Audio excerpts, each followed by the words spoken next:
కొత్త టెండర్ని ఆహ్వానించి Karnataka milk federation వారు నందిని గీని ఆ టెండర్ ద్వారా సెలెక్ట్ చేసి నందిని గీ సరఫరాను కూడా పునరుద్ధరించడం జరిగింది. అంటే ఎప్పుడైతే ఈ రిపోర్ట్ బయటకు వచ్చిందో ప్రభుత్వం దిద్దుబాటు చర్యలు ప్రారంభించింది.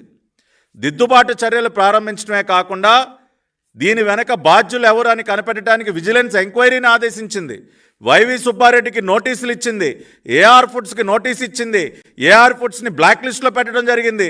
ఇవన్నీ ఇన్ని రకాలైనటువంటి కార్యక్రమాలు చేసిన తర్వాత విజిలెన్స్ డిపార్ట్మెంట్ వాళ్ళు ప్రాథమికమైనటువంటి నివేదికని రాష్ట్ర ముఖ్యమంత్రి గారికి ఇచ్చిన తర్వాత అప్పుడు రాష్ట్ర ముఖ్యమంత్రి గారు ఒక స్టేట్మెంట్ ఇచ్చారు.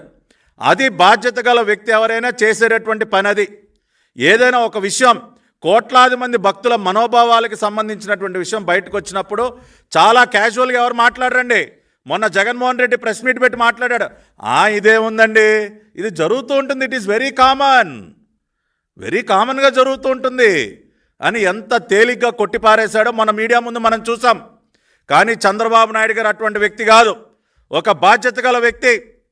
ఇటువంటి ఒక విషయం బయటకు వచ్చిన తర్వాత ఎన్ని రకాలైనటువంటి చర్యలు తీసుకున్నారో ప్రాథమికంగా మళ్ళీ ఒక నివేదిక తీసుకున్న తర్వాత మళ్ళీ ఉన్నటువంటి విషయాలన్నింటినీ ధృవీకరించుకొని ఒక ఎన్డీడీబీ రిపోర్ట్ వచ్చింది కదా అని హడావుడిగా ప్రెస్ మీట్ పెట్టేసి కోట్లాది మంది భక్తులందరినీ కూడా భయాందోళనకి గురి చేయటం అనేది ఒక బాధ్యత గల నాయకుడు చేసేటటువంటి పని కాదు. మళ్ళీ ధృవీకరించుకొని ఒక ఎక్స్పర్ట్ కమిటీని నియమించి ఒక విజిలెన్స్ ఎంక్వైరీని వేసి వాళ్ళు ఇచ్చినటువంటి రిపోర్ట్స్ కూడా స్టడీ చేసి అన్ని రకాలుగా కన్ఫర్మ్ చేసుకున్న తర్వాత చంద్రబాబు నాయుడు గారు మాట్లాడారు. అది ఒక రెస్పాన్సిబుల్ లీడర్ ప్రవర్తించినటువంటి తీరు అవునా కాదో ఒక్కసారి రాష్ట్ర ప్రజలందరూ ఆలోచించండి. అంతేగాని జగన్మోహన్ రెడ్డి లాగా చాలా కామన్గా తేలిగ్గా క్యాజువల్గా తీసి పారేస్తారా? అది కాదు కదా పద్ధతి.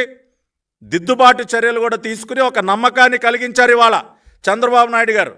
కాబట్టి దానిని కూడా 2 నెలలు ఎందుకు ఆగారు? ఏం చేయమంటారా? ఇవన్నీ ఈ కార్యక్రమాలు ఈ పనులన్నీ చేయకుండా హడావుడిగా ప్రెస్ మీట్ పెట్టేసి ప్రజలందరినీ భయాందోళనకు గురి చేసి ఏదో ఇవన్నీ జరిగిపోయాయని చెప్పి ఒక ఆందోళనకు గురి చేసి ఎటువంటి కరెక్టివ్ మెజర్స్ తీసుకోకుండా మాట్లాడటం కరెక్టా? కాదు. అన్ని రకాలైనటువంటి చర్యలు తీసుకుని అక్కడ చక్కబెట్టాల్సినవన్నీ కూడా సరిదిద్ది రిపోర్ట్స్ అన్నీ మళ్ళీ తీసుకుని ఇదిగోండి ఇది జరిగింది, ఈ రకంగా మేము చర్యలు తీసుకున్నాం, ఈ రకంగా పరిస్థితిని చక్కబెట్టామని చెప్పటం అనేది ఒక రెస్పాన్సిబుల్ లీడర్ చేసేటటువంటి పని. మూడోది, వీళ్ళు మాట్లాడేటటువంటి అంటే పచ్చి అబద్ధాలు వేసేటటువంటి ప్రశ్నలకి ఇవన్నీ నేను చెప్తున్నా. మూడోది, నిన్న పొన్నవోలు సుధాకర్ రెడ్డి ఆయన ఏం మాట్లాడుతూ ఉన్నాడండి? ఎంత బాధ్యత లేకుండా జగన్మోహన్ రెడ్డికి అత్యంత సన్నిహితుడు ఆయన గారు కోర్టులో పిటిషన్ వేస్తాడు. పిటిషన్ వేసి బయటకు వచ్చి మీడియా దగ్గరికి వచ్చి ఆయన మాట్లాడినటువంటి మాటలు ఒకసారి వింటే నిజంగా అమ్ముతుండా ఇది 100 రూపాయలు చెంబు అని చెప్పాను నేను. దాని బంగారు కలిపి చెంబులో కలిపి చెంబు తయారు చేయడం నేను అమ్ముతానా? కామన్ సెన్స్ భక్తున్నాడు. Whereas the pig fat oil is 450 to 1200 rupees per kg. Yes, you can see it. Fish. చూసారా ఏమంటున్నాడో? ఎవరైనా బంగారంలో రాగి కలుపుతారు కానీ రాగిలో బంగారం కలుపుతారా అని పెద్ద లాజిక్ మళ్ళీ దీనికి. అంటే ఆయన ఉద్దేశంలో ఏంటండి? పంది కొవ్వు బంగారం అంట, బీఫ్ టారో బంగారం, బంగారం లాంటి పంది కొవ్వుని రాగి లాంటి ఆవు నెయ్యిలో ఎవడైనా కలుపుతాడా? ఎంత దుర్మార్గం అండి! దుర్మార్గుడా, పాపాత్ముడా, ఏం మాట్లాడుతూ ఉన్నారా నువ్వు? హిందువుల మనోభావాలతో ఆటలాడుకుంది చాలుక పంది కొవ్వుని బంగారం అంటావా? Useless fellow. చేసినటువంటి పాపాన్ని కప్పిపుచ్చుకోవడానికి ఇంకా కూడా ప్రతిరోజు హిందువుల గుండెల్లో గుణపాలు పెట్టి గుచ్చుతారా మీరు? పంది కొవ్వు బంగారం అంట, బంగారం లాంటి పంది కొవ్వుని ఆవు నెయ్యిలో ఎవడైనా కలుపుతాడా అని చెప్పి మళ్ళీ ఒక లాజిక్. తాడేపల్లి కొంప నుంచి వచ్చిందా నీకు స్క్రిప్టు? నీ నాయకుడు జగన్మోహన్ రెడ్డి మాట్లాడమంటే మాట్లాడావా? అంతే కదా. తాడేపల్లి ప్యాలెస్ నుంచి స్క్రిప్ట్ రాందే తమరు చదవరు కదా. అంటే అర్థం చేసుకోండి ఒక్కసారి ప్రజలందరూ కూడా. జగన్మోహన్ రెడ్డి గారికి పంది కొవ్వు బంగారం, ఆయన చిలక లాంటి పొన్నవోలు సుధాకర్ రెడ్డి గారు ఆ చిలక పలుకులు పలుకుతూ ఉన్నారు. 1200 రూపాయలు విలువైనటువంటి పంది కొవ్వుని ఎవడైనా ఆవు నెయ్యిలో కలుపుతాడా అని చెప్పి మళ్ళీ సమర్థించుకునే ప్రయత్నం. ఏంటా నువ్వు మాట్లాడేది? ఇవాళ ఆన్లైన్లో చూడండి, యానిమల్ ఫ్యాట్ ఎంతకు దొరుకుతుందో. టాలో ఆయిల్ కేజీ 85 రూపాయలు. ఇవి చదవటానికి నాకు చాలా బాధగా ఉందండి. చదవటానికి నాకు చాలా బాధగా ఉంది. 70-80 రూపాయలకు దొరికేటటువంటి ఈ యానిమల్ ఫ్యాట్స్ని తీసుకొచ్చి ఆవు నెయ్యిలో, స్వచ్ఛమైనటువంటి ఆవు నెయ్యిలో కలిపి వీళ్ళ కాసుల కక్కుర్తి కోసం ఇంత పాపం చేసి మళ్ళీ ఈ రకమైనటువంటి మాటలు మాట్లాడతారా? టెండర్ డాక్యుమెంట్లని మార్చేసి, ఎవడు మార్చమన్నాడా టెండర్ డాక్యుమెంట్లో ఉన్నటువంటి కండిషన్స్?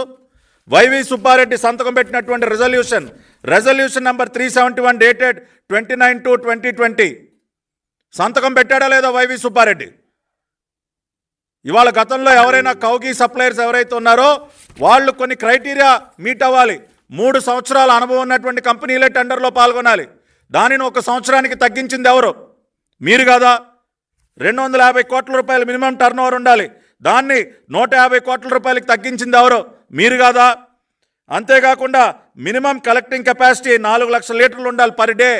దాన్ని కంప్లీట్గా తీసేసింది మీరు కాదా? 8 టన్స్ ఆఫ్ కౌకి వాళ్ళు ప్రాసెస్ చేసేటటువంటి కెపాసిటీ ఉండాలి. ఆ కండిషన్ని తీసేసింది మీరు కాదా? ఇన్ని రకాలైనటువంటి కండిషన్స్ తీసేసి ఏఆర్ ఫుడ్స్ లాంటి ఒక పనికిమాలిన కంపెనీని తెర మీదకి తీసుకొచ్చి నందినికి తరిమేసి బయటికి ఇన్ని పాపాలు చేసి వాళ్ళు మీరు మాట్లాడతారు. అందుకనే కదా వైవి సుబ్బారెడ్డి తప్పించుకుని తిరుగుతూ ఉన్నాడు. చివరిగా ఇంకొక విషయం చెప్పి నేను ముగిస్తా. మిత్రులు దీపక్ రెడ్డి గారు కూడా ఇంకా కొన్ని విషయాలు మాట్లాడాలి. ఇవాళ ఈ దిక్కుమాలిన పత్రికలో నందిని గీని మీరు సెలెక్ట్ చేసింది కూడా రివర్స్ టెండరింగ్ విధానంలోనే కదా అని మళ్ళీ దాన్ని ఒక పెద్ద క్వశ్చన్ మార్కు. ఇప్పుడు రివర్స్ టెండరింగ్ విధానాన్ని రద్దు చేసింది మొన్న సెప్టెంబర్ 15వ తేదీన. ఇదిగోండి జీవో నెంబర్ 40. ఎన్డీఏ కూటమి ప్రభుత్వం రివర్స్ టెండరింగ్ విధానాన్ని ఎప్పుడు రద్దు చేసింది? సెప్టెంబర్ 15న. నందిని గీ మళ్ళీ వాళ్ళని తిరిగి సరఫరా పునరుద్ధరించడానికి మళ్ళీ టెండర్ పిలిచింది ఆగస్టులో. అప్పటికి రివర్స్ టెండరింగ్ విధానం అమల్లోనే ఉంది. సో ఆ రివర్స్ టెండరింగ్ విధానం అమల్లో ఉంది కాబట్టి మళ్ళీ ఆ పద్ధతినే ఫాలో అవ్వాల్సి వచ్చింది. కాబట్టి ఆ పద్ధతిలోనే ఫాలో అయ్యి ఇవాళ నందినికి కర్ణాటక మిల్క్ ఫెడరేషన్ నుంచి వస్తున్నటువంటి నందినికి దాదాపుగా ఇవాళ 470 రూపాయలకి ఇవాళ కర్ణాటక మిల్క్ ఫెడరేషన్ దగ్గర నుంచి కూడా నందినికి కొనటం జరుగుతూ ఉంది. కాబట్టి మొన్న సెప్టెంబర్ 15న రివర్స్ టెండరింగ్ విధానాన్ని రద్దు చేశాం కాబట్టి భవిష్యత్తులో జరిగేటటువంటి అన్ని రకాల టెండర్స్ని కూడా రివర్స్ టెండరింగ్ విధానం లేకుండానే మేము చేపడతాము. చివరిగా ఎన్డీడీబీఏ కాకుండా ఎఫ్ఎస్ఎస్ఏఐ వారు కూడా తప్పుపట్టారు. FSSAI food safety and standards authority of India వాళ్ళు కూడా ఏఆర్ ఫుడ్స్ వాళ్ళ శాంపుల్స్ని తప్పుపట్టడం జరిగింది. ఎఫ్ఎస్ఎస్ఏఐ వాళ్ళు కూడా నోటీసులు ఇవ్వటం జరిగింది. కాబట్టి ఈ వాస్తవాలన్నీ దయచేసి అర్థం చేసుకోండి. లోకేష్ గారి ట్వీట్ని ఊరికనే దానికి వక్ర భాష్యం చెప్పటం, ఏదో లోకేష్ గారు ఓ మాట, చంద్రబాబు నాయుడు గారు ఓ మాట, ఇటువంటి 4 మాటలు ఉండవండి. వాస్తవాలు ఎప్పుడు ఒకలాగానే ఉంటాయి. చంద్రబాబు నాయుడు గారు కూడా ఆ రోజున ప్రెస్ మీట్లో చాలా స్పష్టంగా మొత్తం 8 ట్యాంకర్ల గీ ఏఆర్ ఫుడ్స్ నుంచి వస్తే 4 ట్యాంకర్లను వాడారు. 4 ట్యాంకర్ల శాంపుల్స్ ఎన్డీడీబీ రిపోర్ట్ ద్వారా ఎప్పుడైతే రిజెక్ట్ అయ్యో వాటిని ఆపేశారని చెప్పారు. అదే విషయాన్ని లోకేష్ గారు కూడా ఆయన ట్వీట్ ద్వారా చెప్పారు. కానీ ఎక్కడా కూడా 2 మాటలు లేవు. వాస్తవం ఎప్పుడు కూడా ఒకలాగానే ఉంటుందని చెప్పి తెలియజేసుకుంటూ మీ పెయిడ్ ఆర్టిస్టుల ద్వారా కొంతమంది మీడియాలో, జాతీయ రాజకీయాల్లో ఎక్స్పైరీ డేట్ అయిపోయినటువంటి కొంతమంది లీడర్స్తో ఊరికినే ట్వీట్లు పెట్టించి స్టేట్మెంట్లు ఇప్పించినంత మాత్రాన వాస్తవాలు చెరిగిపోవని తెలియజేస్తూ ఖచ్చితంగా ఎస్ఐటీ నోట్ ఏర్పాటు చేశాం. ఐజీ స్థాయి అధికారితో ఇన్వెస్టిగేషన్ చేస్తాం. దీనికి బాధ్యులైనటువంటి వారందరినీ కూడా కఠినంగా శిక్షిస్తామని కూడా తెలియజేస్తూ మీ అందరి దగ్గర సెలవు తీసుకుంటున్నా. ఇప్పుడు పెద్దలు దీపక్ రెడ్డి గారు మాట్లాడతారు.